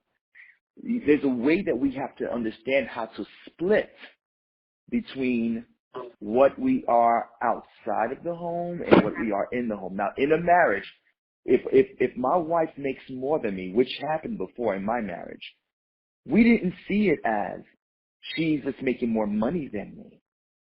I saw it as my wife makes $70,000, I make $30,000, therefore we make $100,000. That's how we always saw it.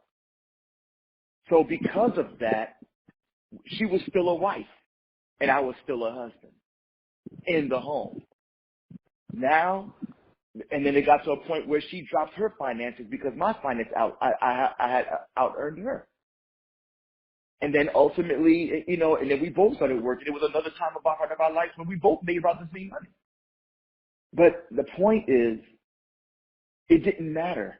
We saw it as one financial situation. I'm still the head. And when the money goes into the pot, it's not, oh, well, that's your money. No, it's our money that went into this one pot, and this is the way it should be managed. The wife look at it and go, okay, but what about this? That's a good point, but the problem is when you do this, this can happen. I don't agree with that. Well, I don't agree with you. We'll go back and forth, back and forth, back and forth. You know what? Ultimately, we're not going to agree. We're going to have to agree to disagree. Therefore, I'm the head. We go by the head. If I'm wrong, you were right. I apologize. I'm learning. But I respect that you respected the role of the wife and the duty of a wife, and you allowed me to be the head to make the decision whether it would be a mistake or not a mistake. At the end of the day, we'll eat it together, we'll win together, we'll lose together, but we will be together.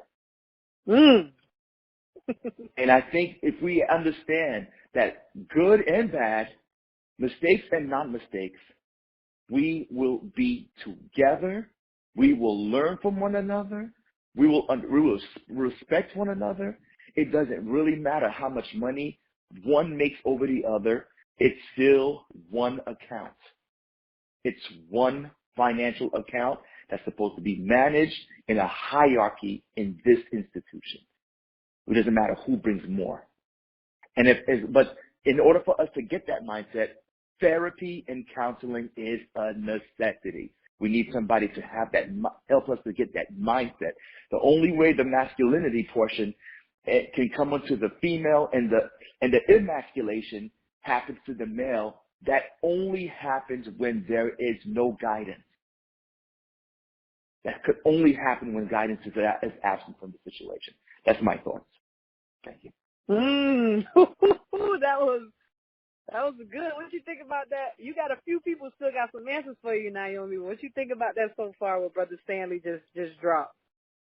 No, I really loved everything that he said, especially about having that mindset of like it's together, no matter who's bringing in whatever income, whatever amount it is, it still goes into one pot. So I really like that piece. Yeah, I felt it too. It's like he visualized it for us.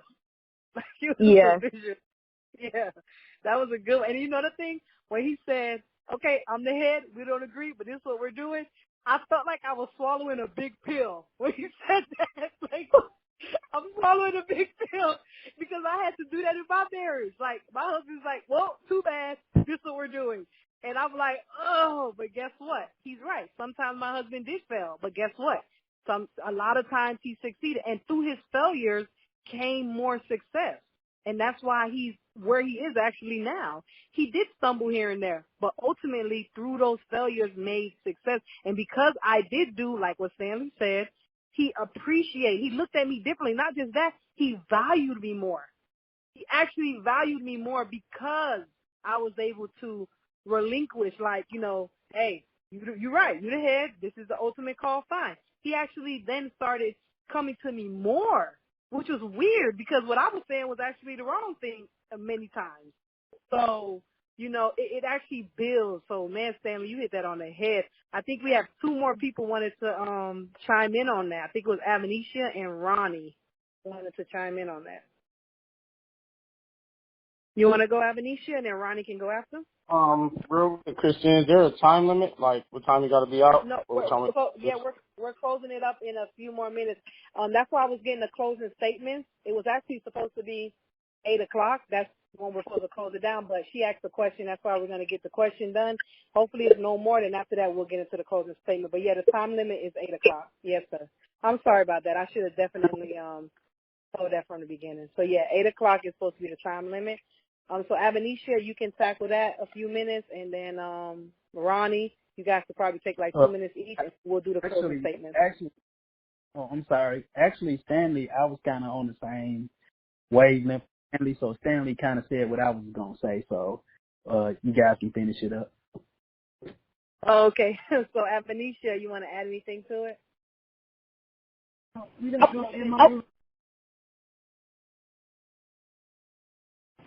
Yeah, I would like to definitely add. I love the guy's comment. Thank you for that comment because it's giving me the male's point of view of things.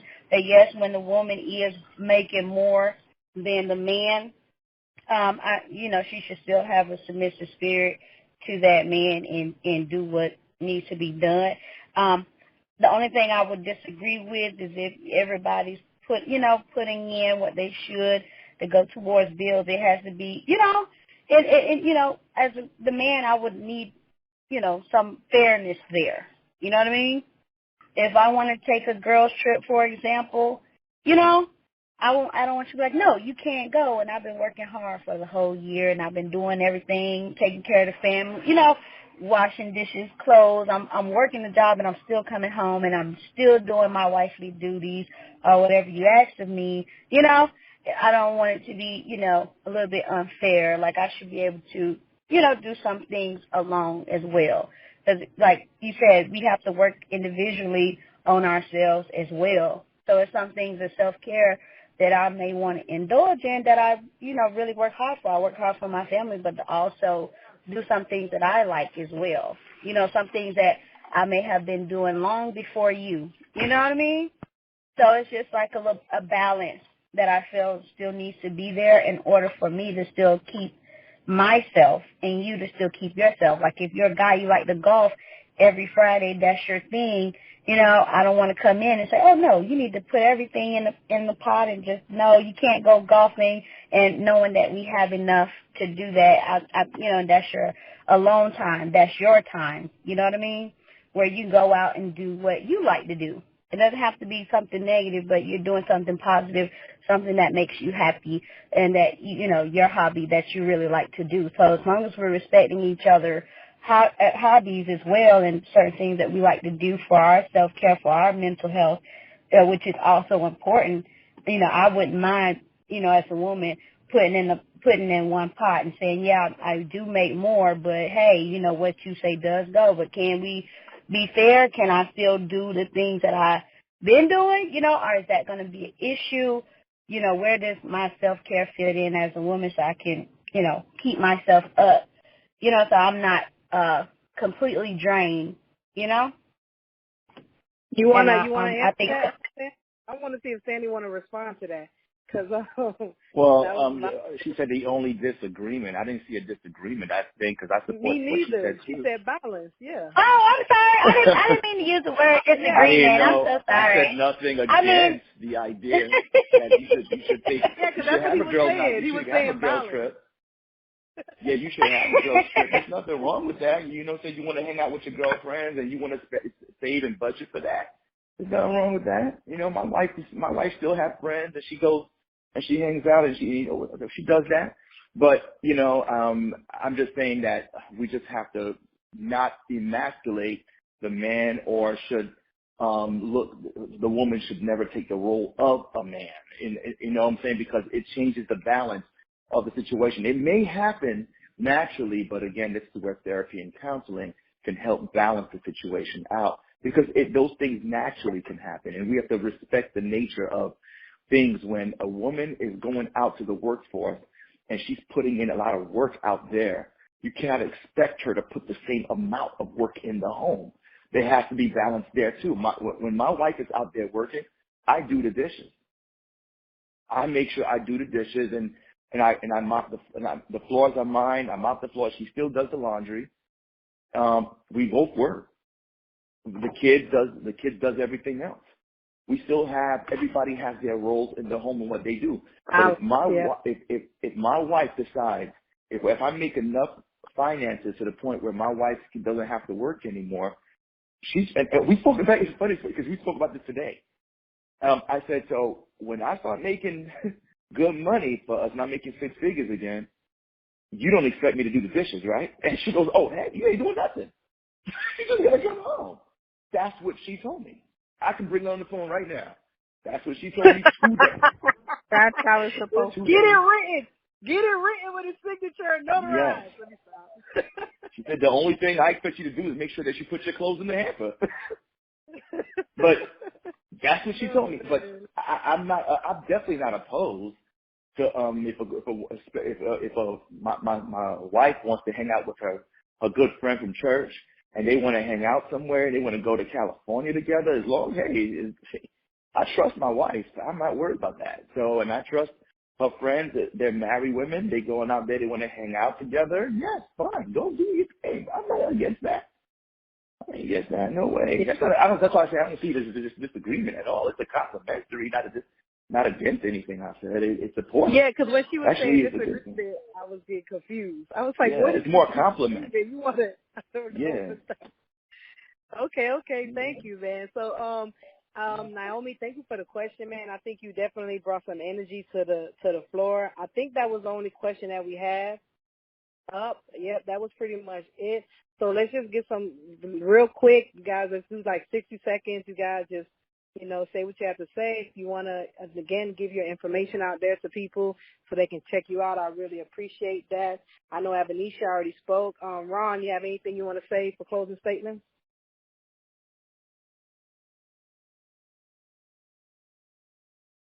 Are you there, Ron? Oh, yeah. Thank you for everybody coming in, and I thank you for inviting me in, and shalom to all you guys. Thank you. Ariel, you're up next. Anything you want to add, or any closing statements you want to have? Yeah, I'll be quick. My name is Ariel. You can find me on Facebook at Ariel Wagner and Ariel Inspires, Instagram Ariel Inspires, YouTube Ariel Inspires, and YouTube Ariel ABT. And I would like to recommend 3 books that I believe will be helpful to all marriages. The first one is The 5 Love Languages. The second one is Codependent No More. And the third one is Boundaries, right? So I recommend these books to all couples that you read with your significant other so you guys can grow your relationship. So Boundaries is written by Dr. Henry Cloud and Dr. John Townsend. The 5 Love Languages is written by Gary Chapman, and Codependent No More. I don't have that one, but you can just Google it, and I'm pretty sure you'll be able to find it. But I do have this one. I'll recommend this one instead. Mindset by Carol S. Dweck. Mindset by Carol S. Dweck. If you follow me on any social media platform, I'm probably going to post a video about this tonight. So that being said, thank you for having me on the platform. I appreciate it. Have a great rest of the day. Thank you. Thank you so much. Next up, we have Judith. You want to have any closing statements, anything you want to add?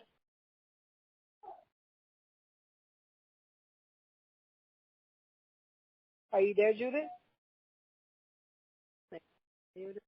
Okay, so we'll go to the next one.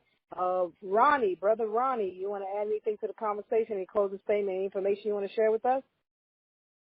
No, not really, except, as far as marriage goes, the best place to start is before you marry the person, just know who you're marrying and make sure that they're not a lazy person. Make sure that they are basically good people, Bible-believing people, and that will save you a lot of trouble if you just don't follow your feelings and really get to know the person that you are going to marry. It'll save you a lot of heartache and pain. And that's all.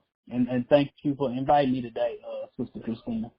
Oh, no, thank you for coming, man. Everybody on the panel, thank you guys all. Stanley, you want to add anything, any closing? I want to give any information to everybody so they can check you out, because you were like one of the popular ones tonight. So you want to give us some information on it? Thank you, Sister Christina. I appreciate you inviting me, by the way. It was a very great conversation, great dialogue, great discussion, great topic. And I definitely thank everybody for coming and supporting your sister. Definitely, please continue to support her and her ministry and what she's doing to get us really talking about important things. And so, yes, again, my name is Stanley Sylvain. That's my last name is spelled Sylvain. You can find me on Facebook, Clubhouse, YouTube. My ministry is called Sin No More Ministries. I need to start putting in more messages and more sermons.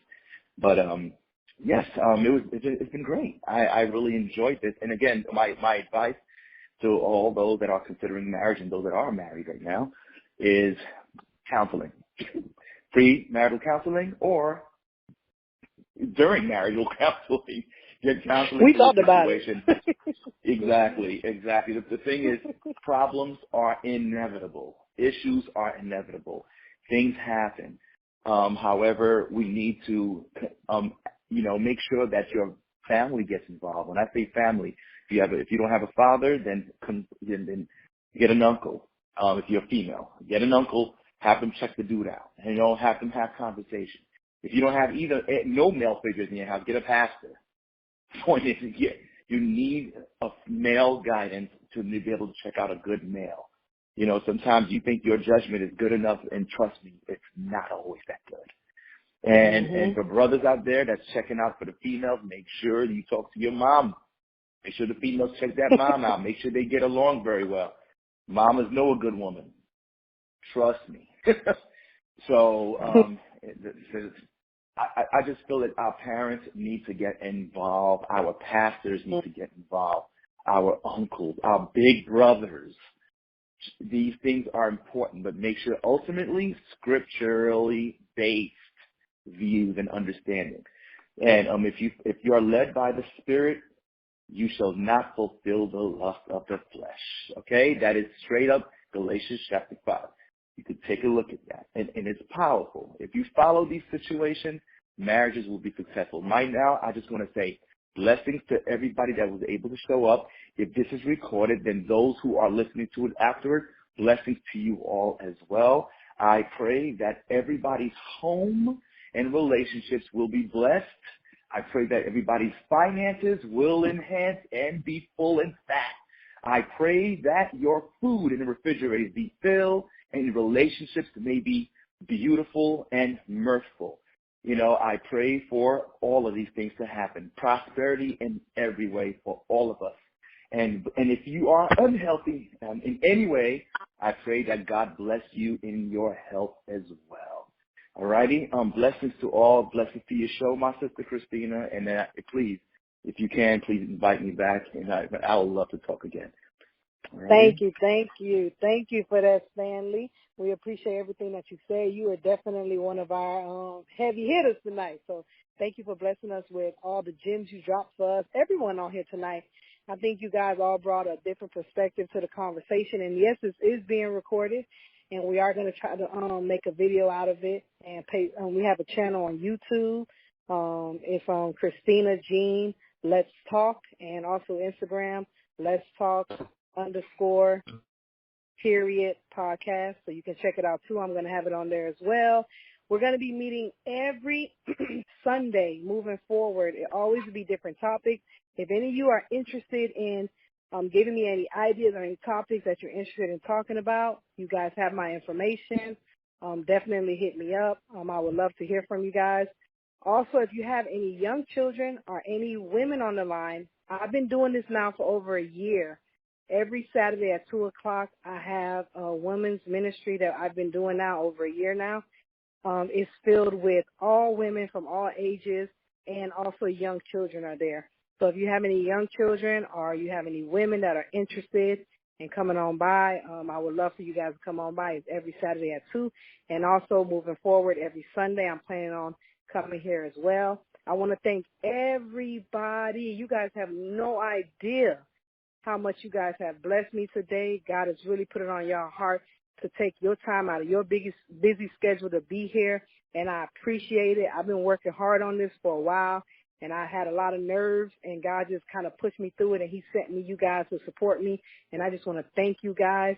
Also, I want to give a special shout-out to 3 people, because I felt like you 3 really were showing out tonight, which is Brother Ron. I felt like you were definitely dropping a lot of gems. Brother Ariel sharing a lot of information, especially with the literature that you shared tonight. I think that will help a lot of people. And of course, Brother Stanley. What does Josh say? Stanley the Manly. That's what he calls you. So thank you guys again. I appreciate you guys. It is recorded. I'll be sending you guys the links, and I hope you guys come back next Sunday. Like I said, we're going to do this every week. Thank you guys again. I love you all.